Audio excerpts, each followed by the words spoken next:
Hello, everyone. I hope you can hear me well. I want to thank, of course, our wonderful partners and colleagues at the University of Bonn for hosting this conference. And I can't even begin to tell you how sad I am that I'm not there with you. I particularly want to give a shout out to those of you who are attending today who are partners of Emory, and those of you who aren't, I hope we'll be able to be partners in the future. I'd like to speak a little bit today about research as a global strategy in order to provoke a discussion about how we might think about strategy as emerging from the work of faculty rather than from the work of administration. This question directly relates to one of the points brought up yesterday about what is the relationship between globalization, internationalization, and the way contemporary universities work. One of the great challenges for universities is how to move from strategies that often emerge from bureaucratic planning processes to the real work of research that develops from individuals or teams motivated by academic concerns in the broadest sense. As an active researcher, as you saw, at the edge of administration, I worry about top-down university strategies that follow impermanent programmatic fads. Like you, I've heard that it's time to break down the silos. And I've also heard that it's time to erect the pillars. I've been told that area studies should be abolished and that globalization and place-based cultural competencies must be the focus. Now, of course, some strategies do make sense to me. I believe strongly that students should conduct research, and I appreciate how institutions can help promote that attitude. I believe that breadth and focus are not in opposition, especially when we think about global strategies. For example, here at Emory University, the Office of Global Strategies and Initiatives did a survey of faculty about global research, examining output, historical connections, and student-faculty populations. This led to Emory's 5 focus country approach with Brazil, China, Ethiopia, India, and Korea. By creating multiple metrics for examination, the outcome was a strategy that allowed for multiple strengths to rise to the top. By avoiding a predetermined mold, Emory was able to promote research in Brazil, Ethiopia, and Korea, countries where Emory has unique strength in the United States. At the same time, Emory could encourage still more research in India and China, 2 places where Emory's assets are matched by many, many other institutions around the world. By constantly asking ourselves about strengths as defined in different ways, not just in one way, we are now considering whether to add countries like Germany to our priority list, or perhaps to stop identifying priority countries altogether. When I became the first full-time director of the Halle Institute for Global Research 3 years ago, I sought to create a global research strategy that emerged from the needs and wants of researchers across the entire institution. The first step was to let the faculty know that global research was not only the study of places, but also studies in places. The second step was avoiding directive approaches. For example, I'm sure we've all been at institutions where we're told, this year's theme is labor. And if you don't do labor, you're not part of the gang, the research gang. This year's theme is the environment. If you don't do that, you're somehow outside of it. So what we decided to do at the Halle Institute was avoid entirely these kind of directive approaches, thinking that perhaps Without these directions, we would be able to get our best researchers to participate in everything, rather than creating structures which might lead the best researchers to refuse to participate and, in fact, support weaker projects. And finally, when I took over the Halle Institute a few years ago, I sought a global strategy that included many Emory scholars who do not work in the focus countries that I've mentioned, while supporting those who do. I wanted to build from the bottom up and in ways that were flexible enough to include all researchers on their own terms. I now like to walk you through how we've taken these ideas that I've just outlined and turned them into action. In a sense, I want to answer Professor Morita's question in a very practical way, right? How do you do things for real? And in a sense, what I'm presenting to you is a global research strategy without a name. We don't call it a global research strategy, but it functions as one. Central to the processes are the following. Hopefully, you all see a slide now that shows how we think about all the research opportunities we support.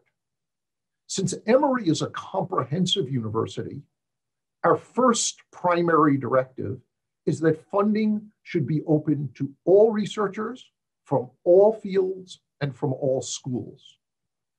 Thus, we encourage excellent applicants by largely avoiding topical or thematic funding streams. When we do occasionally have a thematic theme, we do it in an inclusive way. And I want to mention one because I mentioned it in the video about our commitment to rethinking about diversity in the global setting. We're about to initiate a new research fund called Global Perspectives on Race. But I'm interested in sharing with you what we mean by that.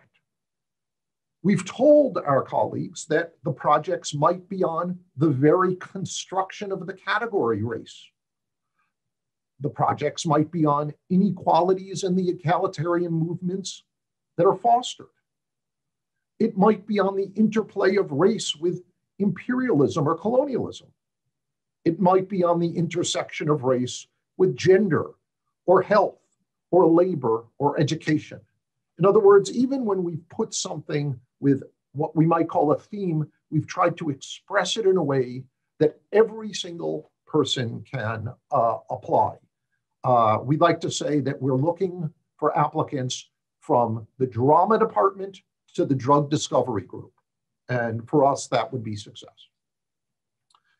The second thing that we've done to really push forward this idea of open research as a global strategy was to create credibility for our funding streams among our researchers by letting them know that their proposals would be judged fairly. This is, I'm sure, something that comes up at all institutions. How does the judgment work? So the first thing that I decided to do, along with the associate director of the Halle Institute, Kelly Yates, was that we are not involved in the evaluation of projects. Certainly here at Emory, that is an unusual position where the director of the institute who's giving out the money isn't part of the judgment of them. In addition, we set up a strategy where we created a peer review committee to evaluate all of the applications, and that this peer review committee is multi-school and multidisciplinary and looks at everything. So again, this is a slightly different approach than one that we've certainly here at Emory seen in other places, in which all the Brazil proposals are discussed by people who study Brazil.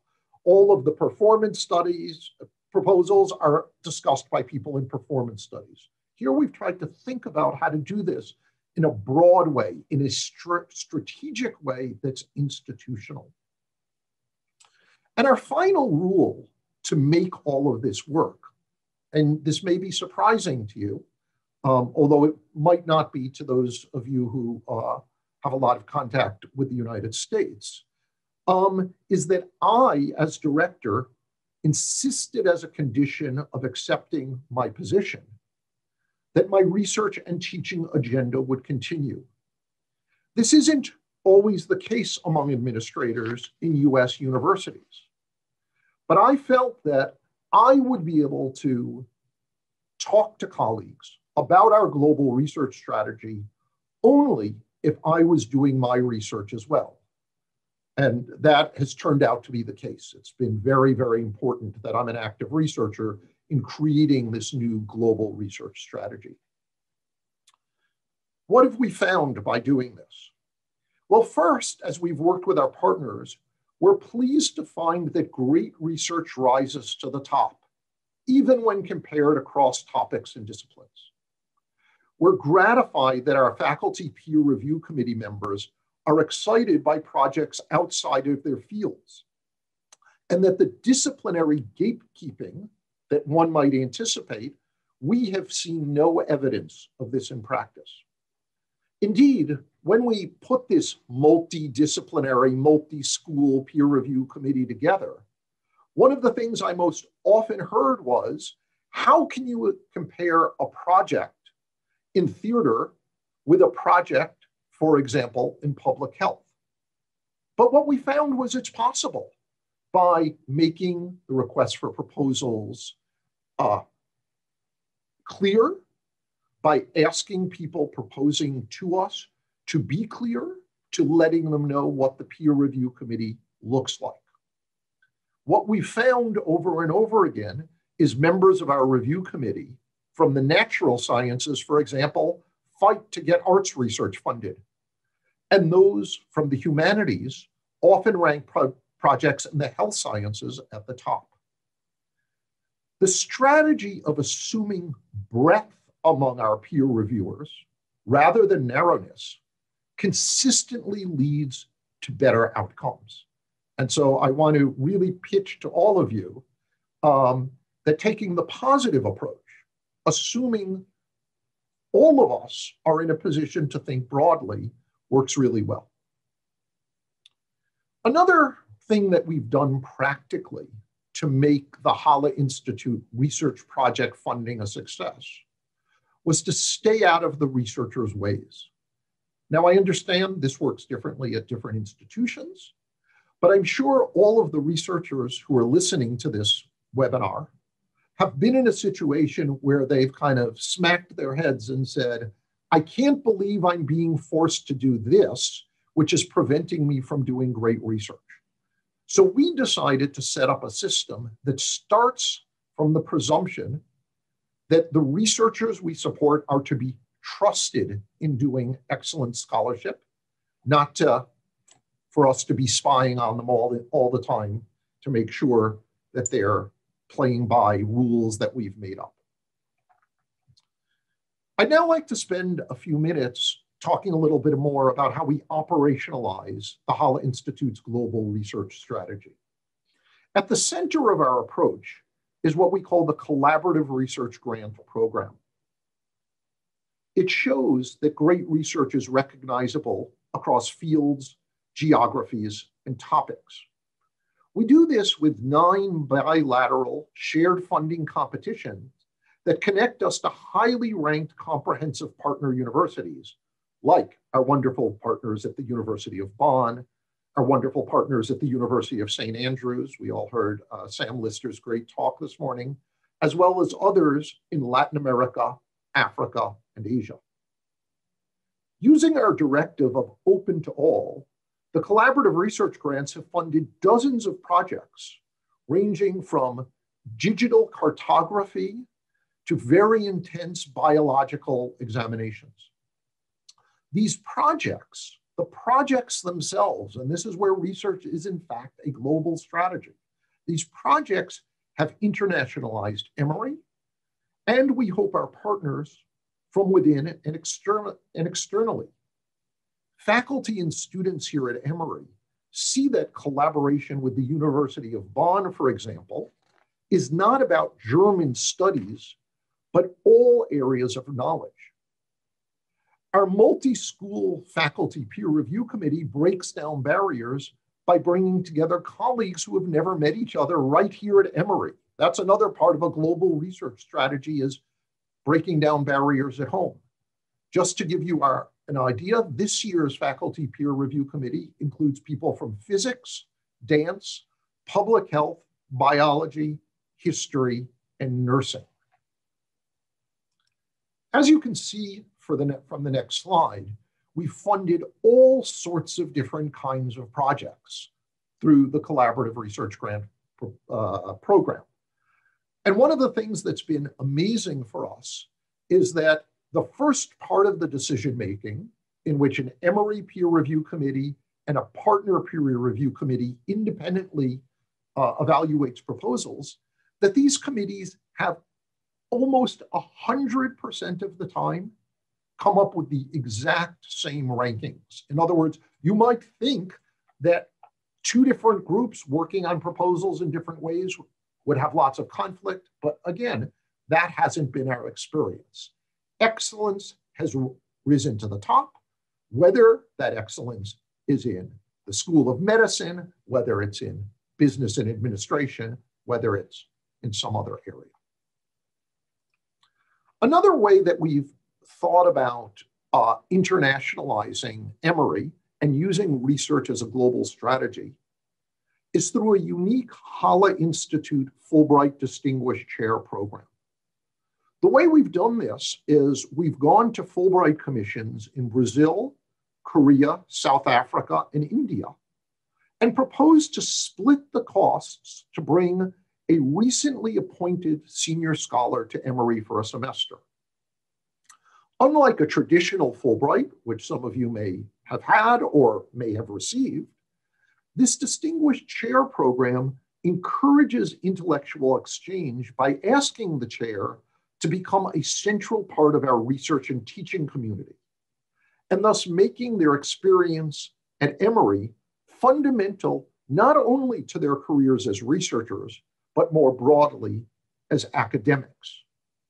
So the idea is that people will come here and go back, not just talking about the great research they've done, but when they return to their home institutions, they'll talk about Emory as a long-term partner for themselves, for their colleagues, for their graduate students, for their future undergraduate students. To make this program even stronger, and this is another part of the global strategy, which has to do with person-to-person work, we've asked the Halle Institute's Kelly Yates, who I mentioned a minute ago, to become the Fulbright representative at Emory University. So we've centered Fulbright and the Halle Institute together as part of a research strategy. Again, you might be asking about metrics. I don't think it's an accident that since the Halle Institute decided to treat Fulbright as part of our strategy, Emory has become one of the top producers of Fulbrights in the United States. Next up are students. I mentioned at the beginning that when I think of research, I don't only think of faculty. And we are as committed to encouraging graduate and undergraduate research as we are faculty research. And the way we did this was we put together what we call the Global Fellows Program. There are two parts to it, an undergraduate one and another for our PhD students.